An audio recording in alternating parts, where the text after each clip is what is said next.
19장 24절, 19장 24절, 사무엘 19장 24절부터 보겠습니다. 사울의 손자 무비보셋이 내려와 왕을 맞으니 그는 왕이 떠난 날부터 평안히 돌아오는 날까지 그의 발을 멸시내지 아니하며 그의 수염을 깎지 아니하며 옷을 빨지 아니하였다. 예루살렘에서 와서 왕을 맞을 때 왕이 그에게 물어이르되 무비보셋이여 내가 어찌하여 나와 함께 가지 아니하였더냐 하니 대답하되 내 주 왕이여 왕의 종인 나는 다리를 절고 내 나귀의 안장을 지워 그 위에 타고 왕과 함께 가려 하였더니 내 종이 나를 속이고 종인 나를 내 주 왕께 모함하였나이다. 내 주 왕께서는 하나님의 사자와 같으시니 왕의 처분대로 하옵소서. 내 아버지의 온 집이 내 주 왕 앞에서는 다 난 죽을 사람이 되지 아니하였나이다. 그러나 종을 왕의 상에서 음식 먹는 자 가운데 두셨사오니 내게 아직 무슨 공의가 있어서 다시 왕께 부르짖을 수 있사오리까 하니라. 왕이 그에게 이르되 내가 어찌하여 또 내 일을 말하느냐. 내가 이르노니 너는 시바와 밭을 나누라 하니 무비보셋이 왕께 아뢰되 내 주 왕께서 평안히 왕궁에 돌아오시게 되었으니 그로 그 전부를 차지하게 하옵소서. 아멘. 기도하겠습니다. 은혜가 많으신 아버지 감사합니다. 이 시간에서 함께해 주시고 우리가 또한 인간에 대해서 돌아볼 수 있는 이 시간 가운데 참으로 또한 나 자신을 돌아볼 수 있는 시간이 될 수 있도록 도와주시옵소서. 오직 한 성령으로 인도하는 시간이 되게 원하며 살아계신 우리 주 예수 그리스도 받도록 드렸습니다. 네, 오늘 설교 제목은 이제 배려형 인간입니다. 배려형 인간. 우리가 하나님께서 원하시는 인간이 무엇인가? 우리가 예수 그리스도를 통해서 그리고 신약을 통해서 우리는 또 예수님의 제자들의 말씀을 통해서 하나님이 원하시는 사람의 특성에 대해서 이제 우리가 많이 성경을 통해서 압니다. 그런데 원래 하나님께서 만들었던 그 인간이 추격해서 아담, 그리고 그 아담에게는 어떤 중요한 그 특성이 담겨 있을까?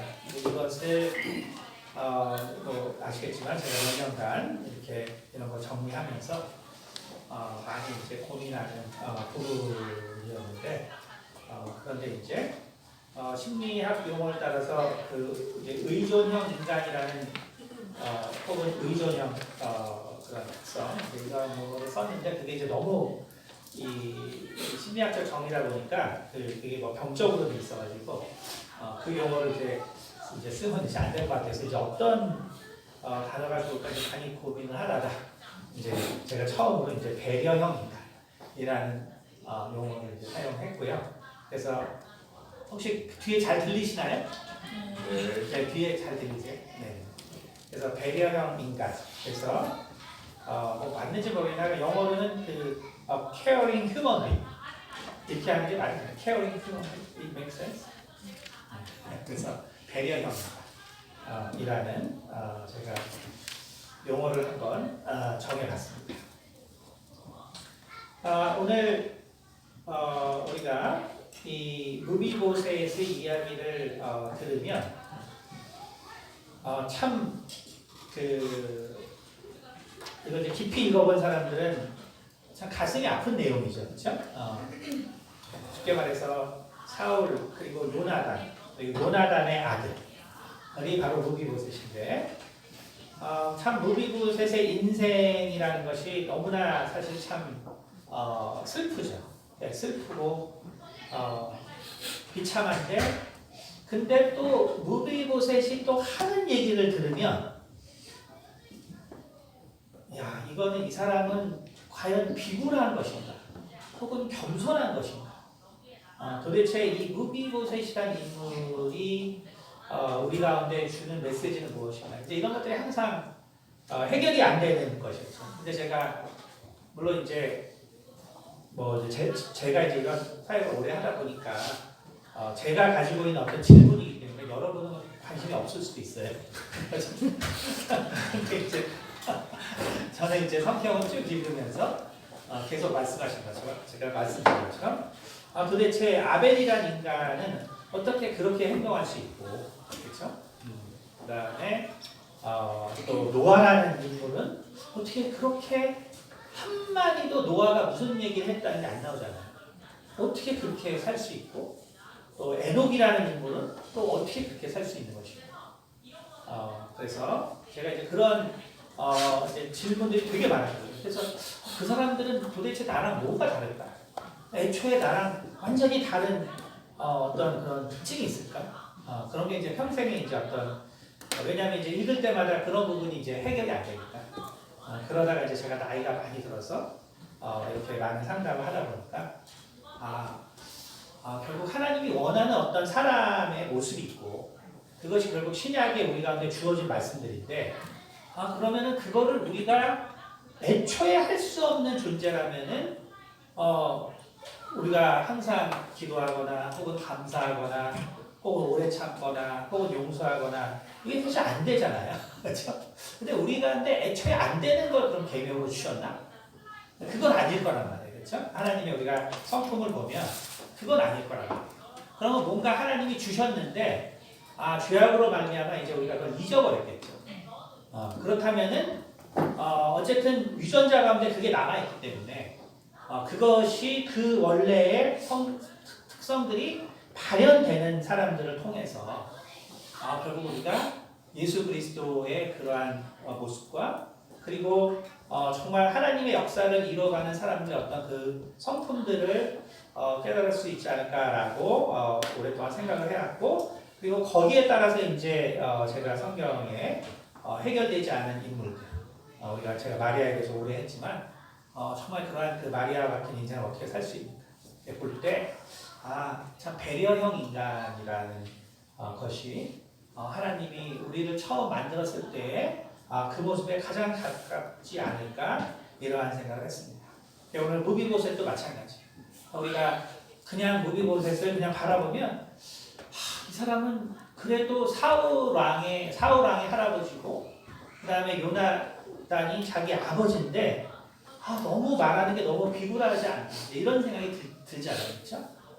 그러나 우리가 또 그의 인생을 보면은 참 5살 때 그 유모가 자기를 데리고 도망가다가 떨어뜨려서 다리가 이제 부러졌겠죠, 그렇죠? 부러졌는데 그 당시에 그 도망가는 처지였기 때문에 정말 그 부러진 다리를 가지고 그 나라의 밖으로 가서 그래서 그것도 아주 아무도 이제 발견할 수 없는 그곳에서 살았으니 그 도망가는 그 길이 어땠으며 그 어머니 아버지가 다 이제 죽어서 더 이상 만날 수가 없는 그러한 고아가 돼서 그래서 정말 그 유모가 정말 이 자기가 알지 못하는 그 땅에서 자신의 다리는 다 부러지고 또 병이 들고 그래서 다시는 다리를 쓸 수 없게 되는 그러한 처지에 살게 된 그 인생을 한번 참 생각해 보면 무비보셋의 참 인생이라는 것처럼 또 슬픈 인생이 없겠죠, 그렇죠? 그러면 우리가 왜 내가 이렇게 되었는가? 라고 생각해 본다면 그것은 무비보셋의 세계에서는 뭐 당연히 다윗 왕이라는 그 인물, 그렇죠? 그러니까 사실 무비보셋에 있어서 다윗 왕이라는 인물은 어쨌든 이 사울 왕의 그 집안에서 보면은 원수와 같은 사실 인물인 거죠, 그렇죠? 그런데 그 다윗이 그 요나단과의 약속을 기억해서 요나단의 자녀 중에서 살아있는 자가 없냐라고 할 때 그 사울의 모든 그 집을 다스렸던 그 시바가 여기 한 자가 남아 있기는 합니다. 이렇게 해서 무비보셋이 드디어 다윗을 만나게 됩니다.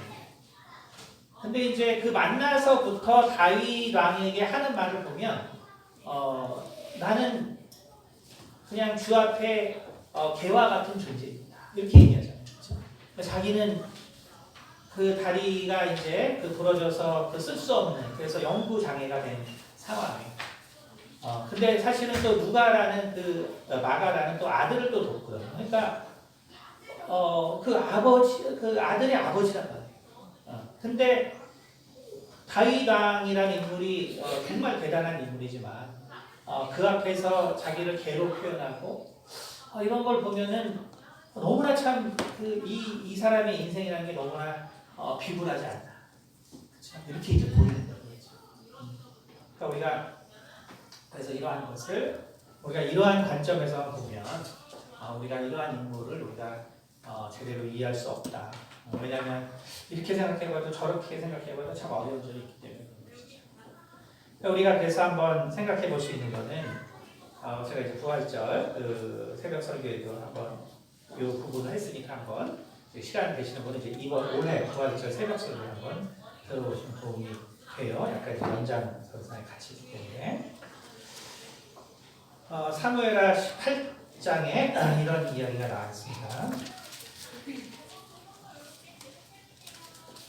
압살롬과 이제 그 다윗의 이 군대와의 전쟁인데 6절에 이렇게 나오죠. 이에 백성이 이스라엘을 치러 들로 나가서 에브라임 수풀에서 싸우더니 거기서 이스라엘 백성이 다윗의 부하들에게 패하니 그날 그곳에서 전사자가 많아 2만 명에 이르렀고 그 땅에서 사면으로 퍼져 싸웠으므로 그날의 수풀에서 죽은 자가 칼에 죽은 자보다 많았다. 이것이 사실은 우리가 성경을 바라볼 때 우리가 사실 가져야 될 또 다른 안목 중에 하나입니다. 다시 말하면 우리는 흔히 이 옳고 그름의 문제 혹은 이 공의의 문제를 바라볼 때 우리는 사실은 그 우리 개인만 놓고 바라보는 성향이 강하죠. 사실은 그 외에는 우리가 뭐 다른 생각을 뭐 하기도 어려워요. 세상이 왜 이렇게 되냐 라고 이야기를 하지만 사실은 어떤 공의의 문제를 생각할 때는 그때는 이제 내 문제 가지고밖에 생각을 못하죠. 내 문제. 내가 이거를 잘했기 때문에 나는 뭐 이걸 받을 권리가 있어. 혹은 내가 이걸 잘했기 때문에 나는 이렇게 부당한 대우를 받으면 안 돼. 혹은 내가 정말 잘못했을 때 내가 잘못했기 때문에 이런 그 징벌을 받겠지. 혹은 내가 잘못했는데 이번에는 운 좋게 그냥 잘 넘어가네. 사실은 우리가 그래서 어떤 공의의 문제를 생각할 때 우리 대부분 나에 대해서 얘기를 하죠. 나에 대해서. 하지만 우리는 가끔 가다가 가끔씩 도대체 하나님이 계시면 왜 이런 일이 일어나지? 라고 생각하는 문제들이 있어요. 그렇죠? 그리고 그것은 실제로 하나님께서 우리가 이 세상의 공의를 생각할 때 사실은 개인의 공의에 관한 문제도 있지만 그러나 하나님이 창조자로서 이 만물과 관계된 공의가 있다는 거예요. 만물과 관계된 공의. 우리가 이제 그 부분을 우리가 일반적으로 잘 생각하지 못하죠. 나에 대한 잘잘못에 대해서 우리가 생각하지 사실 이 만물에 대한 공의에 대해서는 우리가 사실 생각하기가 되게 어렵습니다. 그래서 세상이 도대체 왜 이래? 하나님이 있다는데 도대체 왜 이런 일들이 벌어져? 라고 할 때는 사실은 인간은 무의식적으로 인간의 어떠한 그 이성과 인간의 경험을 초월한 어떠한 그러한 설명할 수 없는 뭔가가 있다라고 생각할 때는 이제 그런 말이 나오는 거죠. 근데 이제 그것이 뭔지는 모르는 거죠. 하지만 성경은 이것에 대한 이야기를 하고 있습니다. 한번 우리가 예를 들어서 에스겔서 14장에 보면은 여호와의 말씀이 또 내게 임하여 이르시되 인자야 가령 어떤 나라가 불법을 행하여 내게 범죄하므로 내가 손을 그 위에 펴서 그 의지하는 양식을 끊어 기근을 내려 사람과 짐승을 그 사람에서 끊는다 하자. 비록 노아, 다니엘, 욥 이 세 사람이 거기에 있을지라도 그들은 자기의 공의로 자기의 생명만 건지리라. 나 주 여호와의 말입니다. 가령 내가 사나운 짐승을 그 땅에 다니게 하여 그 땅을 황폐하게 하여 사람이 그 짐승 때문에 능히 다니지 못하게 한다 하자. 비록 이 세 사람이 거기에 있을지라도 나의 삶을 두고 맹사하니 그들도 자녀는 건지지 못하고 자기만 건지리고 그 땅은 황폐하리라 주 여호와의 말씀입니다. 가령 내가 칼이 그 땅에 임하게 하고 명령하기를 칼아 그 땅에 돌아다니라 하고 내가 사람과 짐승을 거기에서 끊는다 하자. 비록 이 세 사람이 거기에 있을지라도 나의 삶을 두고 맹세하노니 그들도 자녀는 건지지 못하고 자기만 건지리라. 나 주 여호와의 말이니라. 가령 내가 그 땅에 전염병을 내려 죽임으로 내 분노를 그 위에 쏟아 사람과 짐승을 거기에 끊는다 하자. 비록 노아 다니엘 욥이 거기에 있을지라도 나의 삶을 두고 맹세하노니 그들도 자녀는 건지지 못하고 자기의 공의로 자기의 생명만 건지리라. 주 여호와의 말씀입니다. 그러니까 다시 말하면 이 세상에는 나의 어떠한 문제 말고 하나님께서 이 모든 만물을 만드셨기 때문에 이 모든 만물을 한 번에 심판하고 또 한 번에 새롭게 해야 될 일이 있다는 거예요. 그러니까 그래서 이것이 나의 문제라면 내가 심판을 받고 내가 혹은 그 문제를 해결받아야 내가 이제 새롭게 살 수 있겠죠. 예를 들어서 내가 교통사고를 해서 뭐 2년 동안 감옥을 가야 된다. 그럼 이제 갔다 와야 어쨌든 내가 새롭게 내 인생을 시작할 수 있는 거죠. 하나님께서 이 만드신 이 모든 것에 불의가 찼을 때 문제는 그 불의가 그렇게 계속 지속되면 하나님께서 이 만유를 특히 정말 이 하나님의 사랑하시는 이 백성을 구원할 예수 그리스도께서 올 수 없는 상황이 발생합니다. 그렇기 때문에 이게 각 개인에 대한 어떤 그러한 인과응보도 필요하지만 사실은 이 전체적인 일에 대한 이러한 인과응보도 필요하다. 그래서 성경에 나온 그 네 가지가 뭐냐면 여기 이제 있는 것처럼 바로 그 기근이 있죠. 우리가 계절을 통제하지 못하죠. 그렇기 때문에 바로 기근이 있습니다. 그 다음에 뭐가 있냐면 지금은 이제 그게 없지만 바로 짐승입니다. 그러니까 요즘 보면은 우리나라도 이제 멧돼지가 도심에 출몰하잖아요.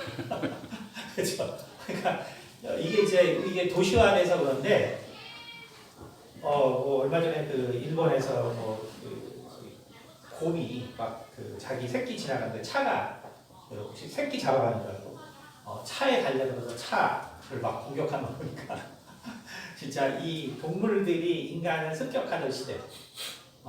우리 루미도 그 늑대를 엄청 무서워하는데 맨날 그 어린 동화에서 늑대를 나쁘게 잡아가지고 이 동물이 한번 이제 설치기 시작하면 인간이 또 생각보다 이제 대책이 없어지죠. 일반적으로는 그 동물을 하나님께서 인간을 무섭게 만들었는데 심판의 때에는 동물이 이제 그런 걸 이제 하지 못하기 때문에 인간을 공격하는 거죠.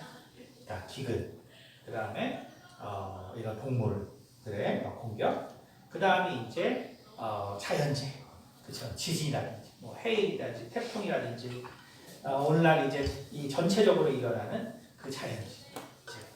그 다음에 또 하나가 뭐냐면 바로 내가 나의 칼이라는 거예요. 나의 칼. 그러니까 이게 사람이 이끄는 어떤 그러한 전쟁이 아니라 하나님의 칼. 하나님. 근데 이 하나님의 칼은 실은 인간의 이제 그런 것보다 더 사실은 이제 아주 무섭고 강력하죠. 우리가 그런 소돔과 고모라의 사건에서 볼 수 있습니다.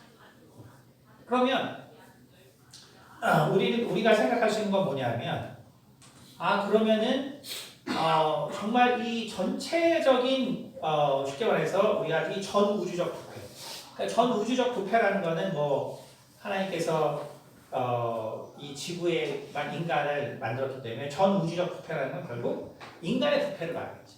근데 인간의 부패인데 인간이라는 것이 결국은 영적 존재와 교류가 되기 때문에 그래서 인간의 범죄는 결국은 이 타락한 천사들과 관계가 되어 있고 그래서 타락한 천사는 바로 그 음부의 권세자 바로 이 하늘의 권세자 그래서라고 칭하고 있기 때문에 그러니까 결국은 인간의 범죄라는 것은 전 우주적인 문제를 이야기시키는 것이죠. 그때 이제 이것이 그대로 진행되면 안 되기 때문에 결국 어떤 일이 발생하냐면 바로 하나님의 이러한 이 지구의 심판이 곧 전 우주적 심판이기 때문에 결국 이러한 그 지구에서의 광범위한 심판이 일어나게 된 걸 볼 수 있습니다. 그러니까 다시 말하면 우리가 이것을 할 때 내가 아무리 착하게 산다 그래도 하나님의 이 공의의 이 전 지구를 향한 공의의 심판은 항상 있는 거예요. 내가 아무리 착하게 살고 내가 아무리 정말 하나님 말씀에 따라 살더라도 바로 이 세상은 그 인간의 그 많은 다양한 그 죄로 인한 도민들. 다시 말하면 내가 아무리 잘해도 그거는 그렇게 되는 거야. 예를 들면은 우리가 서로 상대를 모르잖아요. 그러니까 이번 수요일에 누가 뭐 어떤 얘기 하셨냐면 맞아. 우리 정대 형제님하고 이제 할인자님이 이제 기도를 전화를 사모를 했는데 근데 이제 우리 허집사님 이제 기도하시는데 정대 형제가 할인자를 너무너무 사랑해가지고 이제 업고 다녀. 그래서 너무 업고 다녀서 허리가 휘었다고. 근데 이제 그게 이제 틀린 말이 아닌 게 물론 일에서 스트레스도 있었지만 너무 이제 그 부인을 사랑해서 모든 걸 이제 해주려고 할 때 그 이제 책임감 이제 이게 엄청나게 강해지죠. 그러니까 충분히 그런 사랑이 정말 넘치는 마음도 그럴 수 있겠죠. 그것이 이제 인간의 행위입니다. 그래서 제가 그러면 안 된다. 왜냐하면 근데 저도 이제 이제 집사람 도와준다고 그 설거지를 이제 1년 내내 한 적이 있는데 근데 이제 나중에는 이제 우리 집사람이 나중에 화를 도대체 왜 내가 필요하지 않다는데 설거지를 자꾸 하냐. 근데 나중에 보니까 막 제가 하는 게 마음에 안 들어서 전 새벽에 다시 설정을 그러니까 이게 뭐냐면 상대방이 원하는 걸 해줘야지 그러니까 내가 뭐 사랑해서 다 해줘야 된다고 하는 것 자체가 사실 잘못된 거예요. 근데 이제 인간은 그걸 모르는 거예요. 그러니까 내가 최선을 다하고 열심히 해주고 그럼 다 되는 것 같지만 그거가 사실은 상대방에게 분노를 야기시킬 수 있는 게 인간이에요. 그러니까 인간이 아무리 착하게 산들 사실은 그래서 우리 집사람이 밖에 나가서 열받아가지고 누구한테 하고 소리 지르고 그런데 그 소리 지르는 게 이제 계속 이제 우리가 버터플라이 이펙트가 돼가지고 어디선가는 재앙을 일으키는 원인이 될 수 있죠. 그렇죠? 아까 최문 형제님이 차가 이렇게 부닥쳤다 그랬는데 그 운전자의 사실은 그 부인이 그날 아침에 소리쳤을 수도 있고 이제 여러 가지가. 그러니까 우리가 근데 실은 이제 그 운전자는 그 부인을 위해서 뭐 하다가 그렇게 하겠지. 그러니까 우리가 아무리 좋은 일을 해봤자 인간은 그 본질적인 죄성에서 벗어날 수 없다는 거예요. 그렇기 때문에 그것이 쌓이고 쌓일 때 결국은 정말 이 전 지구적인 심판이 반복적으로 일어나지 않으면 인간이 훨씬 더 빨리 멸망합니다. 그걸 생각하시죠. 그러니까 결국은 이런 일이 발생합니다. 그러니까 이런 일이 발생할 때 그때 오늘 그러면 이 말씀과 오늘 에스겔서의 말씀이 사무엘 하의 말씀이 뭐냐면 여기 18장 8절에 보니까 뭐냐면은 그 땅에서 사면으로 퍼져 싸웠으므로 그날에 수풀에서 죽은 자가 칼에 죽은 자보다 많았다. 그렇죠? 이게 참 무슨 의미를 갖고 있는 거예요. 근데 이제 성경은 실제로 사울이 정말 그 왕이 됐을 때 그때 그 사울의 이 통일 이스라엘에 있었던 그 칼과 창은 몇 개 없었다는 놀라운 사실을 성경이 기록해요. 왜냐하면 블레셋 사람들이 보니까 얘네들이 만만한 민족이 아니에요. 또 애국을 출애굽했을 때 그 여호와라는 그 신이 지켜주기 때문에 애초에 그래서 대장장이들이 칼을 갖다가 다 못 쓰도록 해가지고 사울이 왕이 됐을 때는 무기가 사울 왕하고 요나단이 가진 게 다라고 그랬거든요. 뭔 수로 전쟁을 하겠어요. 그러니까 성경에 뭐라 하냐면 계속해서 자연적인 능력을 가지고 전쟁이야. 자연적. 그래서 저기 이번 부활절 그 세련 예를 보면 이 내용이 나왔기 때문에 그래서 그거를 참고하시고 이제 오늘 거를 연습해서 들으시면 됩니다. 그러니까 오늘 이 전쟁도 그걸 보여주고 있어요. 그러니까 결국은 압살롬과 그 아들 이 압살롬과 아버지 다윗 왕과의 전쟁이다. 그렇죠? 그러면 그 다윗 왕은 누구냐면은 유다 지파예요. 유다 지파. 근데 유다 지파에서도 전체가 아니라 일부분이에요. 그리고 이미 압살롬은 모든 사람들의 마음을 얻었죠. 그러면 만약에 이들이 정말 이렇게 다 전쟁을 그대로 벌여서 그래서 만약에 전쟁을 하게 된다면 그러면 이게 무슨 일이 일어나겠어요? 이게 전쟁이 끝나도 상처가 회복이 될 수 없겠죠. 그러니까 하나님이 원하시는 이스라엘, 강력한 이스라엘을 이게 하나님의 뜻대로 통치될 수 있는 이스라엘이 만들어질 수가 없는 거죠. 그러니까 하나님이 뭐라 그랬어요 여기? 그 땅에서 사면으로 퍼져 싸웠으므로 그날의 숲풀에서 죽은 자가 칼에 죽은 자보다 많았다. 근데 이게 성경에 보면 이 전쟁에서 사실은 계속 자연적인 힘을 통해서 하나님이 이스라엘의 민족에게 승리를 준 걸 볼 수 있습니다. 이게 왜 중요하냐면 결국 이스라엘 민족을 통해서 우리는 블레셋을 다 심판했고 또 이방 민족을 다 잔인하게 압살했다고 우리는 생각하지만 실은 하나님이 이스라엘 민족을 통해서 이방에게 정말 여호와의 이름이 퍼지는 그 날을 계획하셨기 때문에 사실은 성경을 잘 보면 결국 이스라엘의 승리의 가장 큰 요인들은 자연적 현상이 들어갔습니다. 자연적 현상. 그 자연적 현상이라는 건 뭐냐면 결국 그것은 인간의 바로 증오를 낳지 않는 거예요. 오늘 우리가 이스라엘과 팔레스타인과 전쟁을 계속 보았지만 결국 인간의 전쟁은 결국 증오하는 사람들을 양산하죠. 그 증오를 통해서 이 전쟁이라는 것은 끝이 없이 돌아요. 끝이 없이. 근데 우리가 어때요? 서로 우리도 옛날에 그때 뭐 홍수가 났나고 뭔지 기억이 안 나는데 하여간 북한이 그래서 우리가 인도적 원조를 해주겠다. 그래가지고 뭐 쌀인가 뭘 엄청 버려주니까 그래서 그게 막 20년 전에 30년 전인가 버리고 그게 뭐냐면 자연재해나 이런 게 생기면 사람들이 그 증오하지 않고 뭔가 도우려고 하죠. 그리고 어떻게 되냐면 뭔가 어떤 초월적인 그런 존재가 우리가 이해하지 못하지만 이러한 일을 일으켰다라는 생각들을 하게 되는 거죠. 여러분 그래서 이게 무슨 말을 하냐면 그러면 이런 일을 할 때 그러면 우리는 어떤 사람들이 그러면 우리가 이게 자연재해인데 그렇죠? 근데 알고 보면 하나님이 세상을 다시 새롭게 하면 그렇지. 근데 이럴 때 이제 죽는 사람들이 생기잖아요. 그렇지? 그러니까 우리는 그래서 궁금한 게 뭐냐면 과연 노아 시대에는 노아밖에는 과연 의인이 없었어요.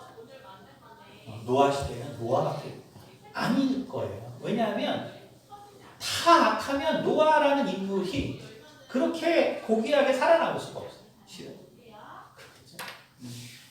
그 다음에 소돔과 고모라를 심판할 때 결국은 물어보잖아요. 그러니까 하나님이 이 소돔과 고모라를 심판할 때 그러면 그 안에는 정말 아브라함이 요구한 그러나 의인들은 하나도 없었어요. 그러니까 우리는 그런 퀘스천을 계속 가지고 있습니다. 물론 의인은 하나도 없기 때문에 당연히 없겠지만, 그러나 우리는 우리가 어떤 일을 당했을 때 죽은 사람들을 보면요, 항상 뭐 신문에 나는 사람도 그렇잖아요, 그렇죠? 물론 뭐 그런 사람만 뭐 기자가 되는지 모르겠는데, 항상 누가 죽은 걸 보면은 참 안타까운 사람이 죽죠, 그렇죠? 뭔가 사고 나서 죽는 사람을 보면은 되게 안타까운 사람들이죠. 왜 이런 사람이 죽어야 되지? 그렇죠. 그다음에 뭐 우리 주변에서도 마찬가지. 주변에서도 야, 저 사람 언제 죽냐라는 사람은 절대로 안 죽어요. 그러니까 속담에도 욕 많이 좀 안 죽는다고. 얼마나 나쁜 사람들은 안 죽길래 욕을 많이 들으면 안 죽는. 근데 보면은 주변에 크리스찬들이 죽는 사람 보면요, 꼭 착한 사람들이 죽어. 그다음에 무슨 이상한 일이 일어나면요, 꼭 착한 사람한테 일어나요. 보면 신기하죠. 그렇죠? 그런 게 왜 그럴까? 그렇죠? 그런 게 왜 그럴까? 그래서 우리는 이사야서 53장에 보면 이사야서 53장에 보면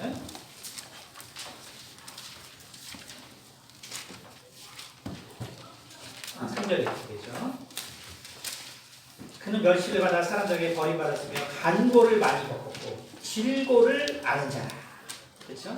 그래서 이게 이제 성경 우리나라 말로 이렇게 표현이 있는데, 이제 이거를 그 영어로 보면요, 어떤 말이 있냐면 예수님에 대해서 이 한국말은 이게 이제 그냥 고통을 많이 겪구나 이제 이렇게 딱 들리는데, 영문으로 된 거 보면 Man of Sorrow라고 표현되어 있어요. Man of Sorrow. 그러니까 어떤 사람인데 이 사람은 간고를 많이 겪었어요. 그럼 이제 우리 그 한국 번역은 이것도 물론 고통을 당했다고. 근데 영어 성경은 뭐라고 하냐면 Man of Sorrow. 그러니까 이 사람은 항상 눈물을 흘리는 사람이에요. 항상 눈물을 흘리는 사람. 항상 눈물을 흘리는 사람. 항상 눈물을 흘린다는 게 이게 과연 가능해요? 근데 로마서 8장 보니까 그게 가능하다. 오늘도 하나님 우편에서 우리를 위해서 간구하시는 거예요. 항상 눈물을 흘리는 사람. Man of Sorrow. 항상 눈물을 흘리는 사람. 과연 이런 삶이 가능한가? 라고 생각했는데, 배려형 인간들의 이 성경적인 쭉 그걸 돌아보니까 그런 사람들이 있었다는 거죠. 항상 눈물을 흘립니다. 마리아가 제가 말씀드렸죠. 정말 예수님의 그 십자가에서의 그 죽음을 봤을 때 그거를 그 끝까지 지켜봐요. 근데 그걸 제가 옛날 목사님들이 뭐 할 때 유명하신 목사님들이 설교할 때 항상 뭐라 했냐면, 마리아가 거기서 끝까지 예수의 죽는 걸 볼 수 있었던 것은 바로 자기가 낳지 않았기 때문에 하나님의 아들이라는 증거, 이렇게 얘기해요. 젊을 때는 그렇지, 맞아, 자기 아들이 아니니까 저렇게 볼 수 있었겠지. 근데 이제 이게 얼마나 이제 웃기는 생각이야. 내가 이제 나이가 들어보니까 이게 얼마나 웃기는 생각이냐. 이게 얼마나 아니 자기 내 배로 낳는데 내 배로 낳는데 하나님의 아들이라서 내 아들이 아니라서 그 아들이 죽는 걸 끝까지 볼 수 있었죠. 그래서 마리아가 친엄마가 아니라 치고, 그래서 동정녀로 낳았다 치고. 이거는 너무 이성적인 거죠. 그렇죠? 그러니까 마리아가 정말 이게 동정으로 낳았다는 것을 너무 이성적으로 얘기하려다 보니까 그런 설교가 나옵니다. 근데 이제 이게 나이가 들다 보니까 그게 얼마나 정말 참 가슴 아픈 설교. 마리아가 정말 그렇게 감정이 없는 여인. 그렇게 아니에요. 얼마나 가슴 아파. 얼마나 가슴 아파. 얼마나 고통스러워. 그렇죠? Man of Sorrow. 그러나 그것을 어떤 버틸 수 있는 능력을 애초에 원형의 인간에게는 하나님이 부여하셨다. 우리가 그걸 지금 다 잃어버렸어요. 그래서 조금만 옆에서 오라면 모르겠어요. 다시 한번 말해요. 뭐 이제 뭐 집에서 흔히 일어나는 가정에서 부부와 남녀 사이 흔히 일어나는 근데 정말 그 고통을 못 느껴서 그거를 얘기하는 게 것이 아니라 정말 그 고통을 통해서 정말 영원하신 그 어떠한 내가 그 하나님이 이해는 안 되겠죠. 하지만 뭔가 정말 그 하나님의 어떠한 그 공의가 내가 인내하고 견딤으로 이루어질 거라는 어떤 확연한 어떤 특성. 그러나 그것이 절대로 그들의 고통을 바로 상쇄시켜 주는 것이 아니죠. 엄마들이 그렇잖아요. 그렇죠. 자녀를 위해서 정말 뼈 빠지게 그렇죠. 근데 엄마들 생각해보자. 근데 내가 왜 이렇게까지 해야 되지? 그렇죠? 내가 도대체 뭘 바라고 이렇게 하지? 하지만 계속 그럴 수밖에 없어. 뭔지는 모르지만 그것이 어떤 나의 숙명 같은. 그래서 그 아픔과 고통을 그대로 느끼는 것이죠. 그게 그것만 해도 어때? 남자들이 절대로 알 수 없죠. 그렇죠? 남자들은 절대로 알 수 없어요. 남자들은 그만 좀 해. 좀 놔둬. 근데 그게 그 남자들의 말에 답이 있어요, 실제로. 그게 틀린 게 아니에요. 하지만 남자들은 또 정말 그 엄마가 가지고 있는 그 막연한 어떤 그 자녀에 대한 어떤 무한한 그 인내와 그러나 또 감당에 대한 고통. 이것을 남자들은 또 알지 못합니다. 이것이 그 인간의 어떤 그 배려형 인간이라는 그러한 모습이 사실 우리 인간에게 있어요. 오늘 우리가 무비보셋을 볼 때 무비보셋의 인간은 무비보셋이라는 인간이 어떠한가를 우리가 생각해 봐야 돼요. 원래 이 배려형 인간이라는 게 이제 심리학적으로도 또 있어요. 있는데 되게 연구가 잘 안 돼 있어요. 왜냐하면 우리가 보통 뭐 이런 배려형 인간 하면은 뭐 이제 정신질병 있는 사람들 주로 관계된 단어이기 때문에 사실 이제 이런 인간들이 뭐를 하냐 이런 건 잘 없습니다. 근데 다만 이제 배려하면 어떤 장점이 있나 배려하면 첫째 어떤 것들이 있냐면 부모를 배려하는 사람들은 자기 절제력이 강하다. 일반적인 사람. 그러니까 부모를 뭔가 배려하는 사람이죠. 근데 어떤 자식은 부모를 배려하지 않는 자식들도 있어요. 근데 보면은 결국은 실제로 우리 경험을 보면 부모를 염려하는 사람들이 자기 절제력이 높은 것 같습니다. 그러니까 부모를 배려하지 못하면 절제력이 상대적으로 낮아서 결국은 그 절제하지 못하는 것을 표현하는 그런 확률이 높아집니다. 그 다음에 이제 부부를 통해서 연구된 걸 보면 배려하는 부분은 결국 배려하는 사람이 힘들긴 하겠지만 그러나 결혼의 만족도가 훨씬 높다고. 그러니까 내가 배려를 주로 해주는 사람들이지. 결혼하는데 그래도 내가 배려하는 쪽에서 이 결혼 생활하는 사람은 그러면 만족도가 상대적으로 높다. 긍정적으로. 그리고 재미있는 것은 뭐냐면 배려를 많이 하는 사람들은 훨씬 결혼 확률이 높다.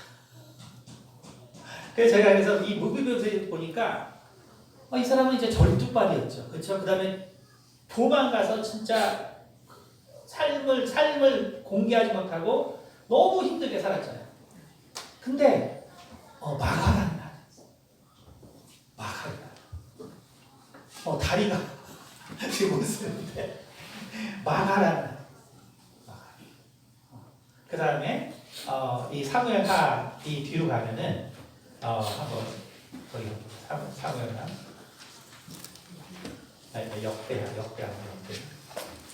역대하에 보면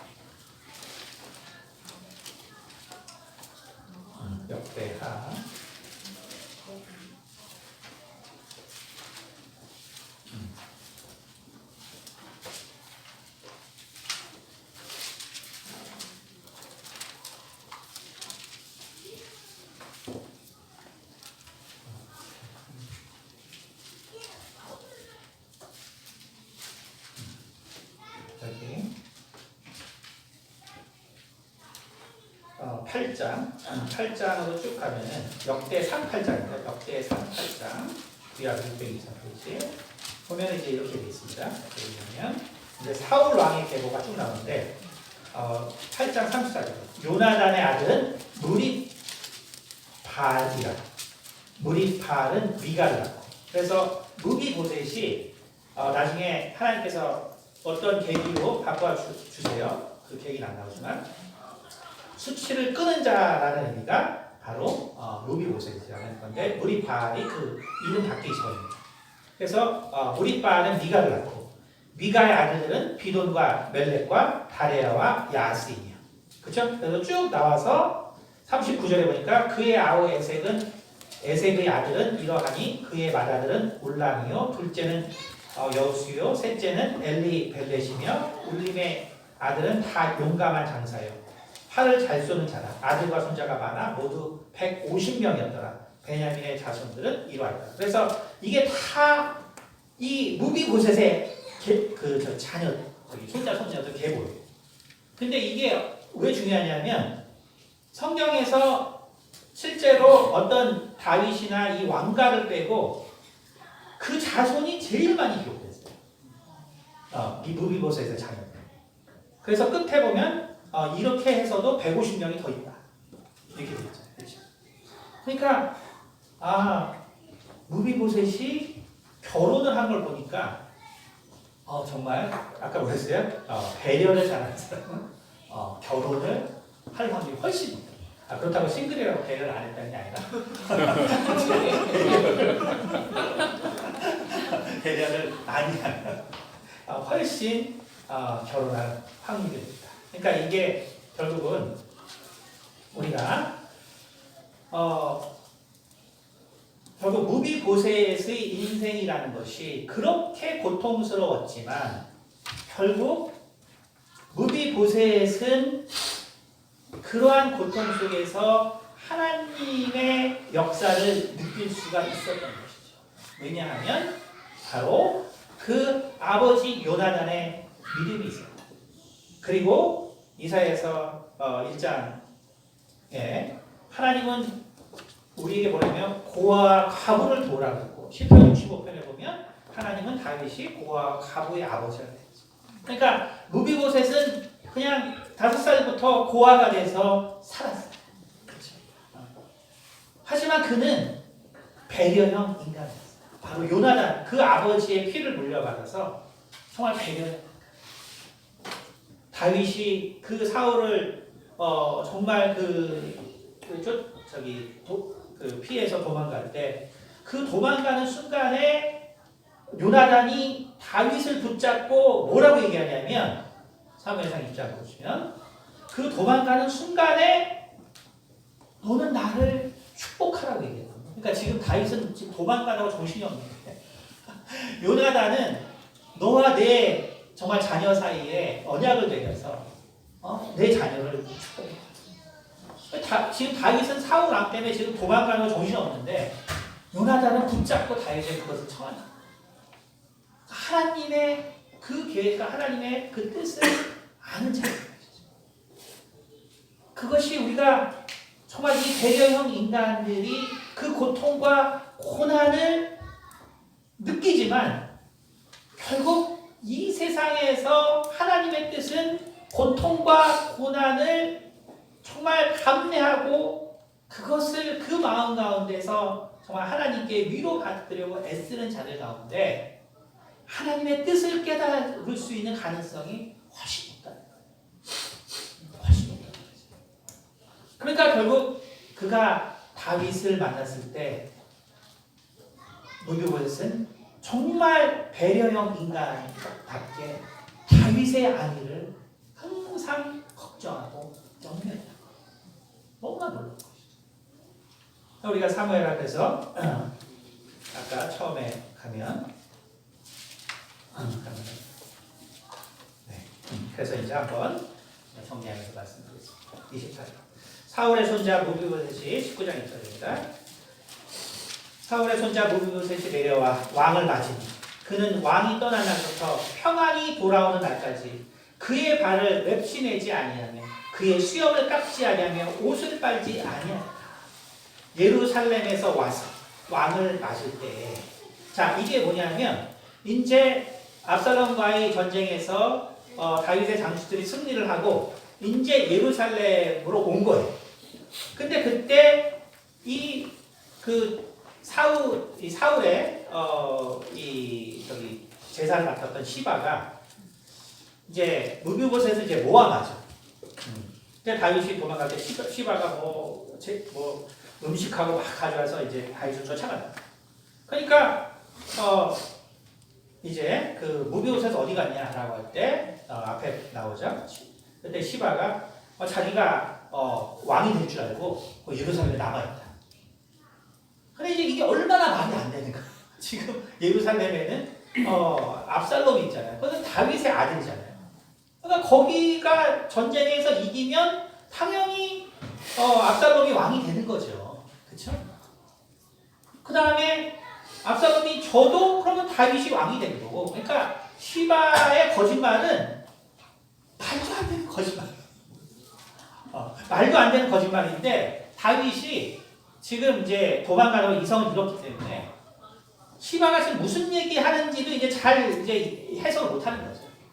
말도 안 되는 얘기로 무비보셋이 거기 예루살렘에 남아있다.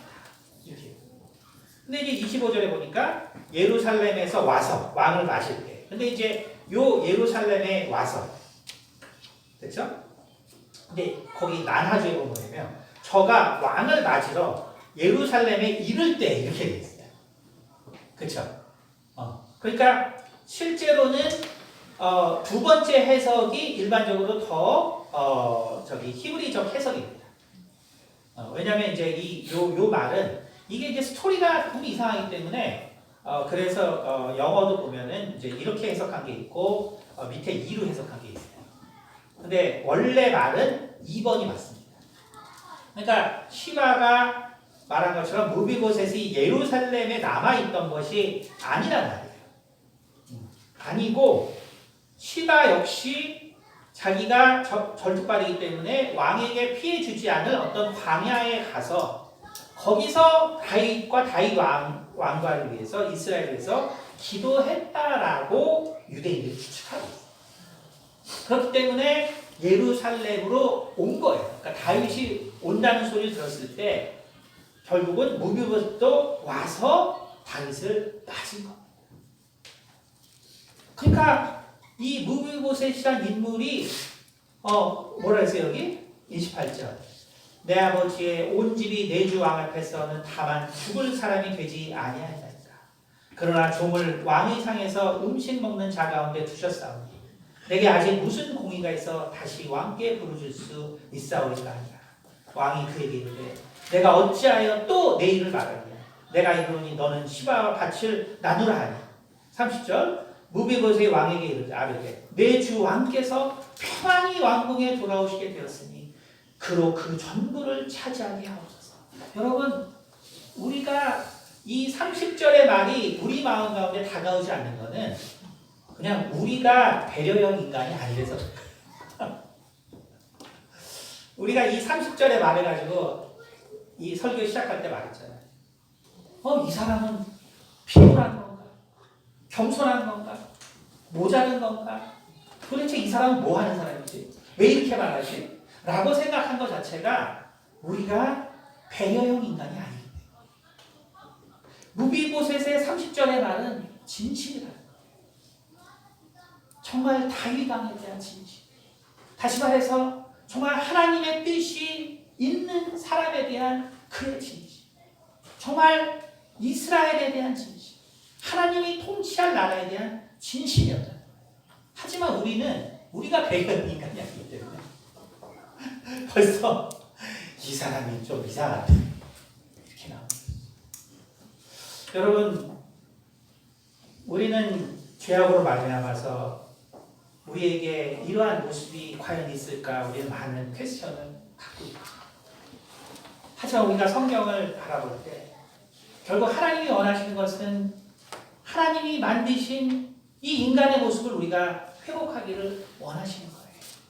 근데 왜 이 인간의 모습이 이 모습이냐면 바로 예수 그리스도의 형상을 따라서 우리가 만들어졌기 때문에 그렇습니다. 그렇기 때문에 배려형 인간이라는 것은 이상한 것이 아니라 그것이 곧 예수 그리스도의 모습이고 그것이 바로 하나님이 우리 유전자 가운데 우리를 정말 처음 만든 모습이다. 여러분, 그러므로 내가 무엇인가에 정말 분노할 수도 있겠고 억울할 수도 있겠고 내가 정말 열받을 수도 있겠고 내가 정말 누구를 정죄할 수도 있겠고 내가 너무 이 분 때문에 내가 정말 이 원통하고 억울한 그러한 마음이 들겠지만 그러나 정말 하나님이 원하시는 인간의 모습이 무엇인가? 왜 예수님은 Man of Sorrow라고 불리십니까? 왜 그는 항상 우는 자가 될 수밖에 없습니까? 여러분, 그것을 우리가 깊이 생각하셔서 우리 가운데 아직도 남아있는 그런 배려형 인간들이 이 세상에 있고 정말 사실은 그들 때문에 우리가 이 땅이 여전히 우리가 이 땅에서 거할 수 있고 그리고 하나님의 정말 재앙이 일어날 때 그 배려형 인간들 착한 사람들이 죽죠. 왜 착한 사람들이 죽을까요? 바로 우리를 대신해서 죽는 것입니다. 그러면 우리는 이러한 인간들이 아직도 존재하고 정말 이것을 또 추구하는 사람들이 존재하고 그것 때문에 이 세상이 아직도 하나님의 그 뜻을 이루고 있는 바로 그러한 역할이 있을 수 있다는 것을 생각하셨습니다. 우리가 어떠한 인간이 되어야 될까를 깊이 생각하시는 우리 모두가 되기를 예수 이름으로 축원합니다. 네. 기도하겠습니다. 주님, 참으로 우리의 인생이 무엇입니까? 참 아침에 정말 있다가 없어지는 안개와 같은 우리 인생. 주님, 하지만 우리는 이 잠깐 살 인생에 대하여 너무나 많은 것들을 참 갈망하고 또 너무나 많은 것들을 원하고 그것으로 인해서 우리 가운데 어느새 감사가 없어지고 참 우리 가운데 어느새 기쁨이 없어지고 주님 평안이 없어지지 않은 나를 돌아볼 수 있도록 도와주시고 정말 그러한 모습으로 참 하나님의 일을 이룰 수 없다는 것을 우리가 정말 깨닫게 도와주셔서 우리가 하나님의 이러한 사람들을 통하여서 우리 역시 정말 주님을 닮아가는데 힘쓸 수 있도록 도와주시옵소서. 참 우리로는 할 수 없사오니 참으로 성령께서 충만히 우리의 인생을 이끌어 주시기를 원합니다. 감사드리며 살아계신 우리 주 예수 그리스도를 받들어 기도드렸습니다.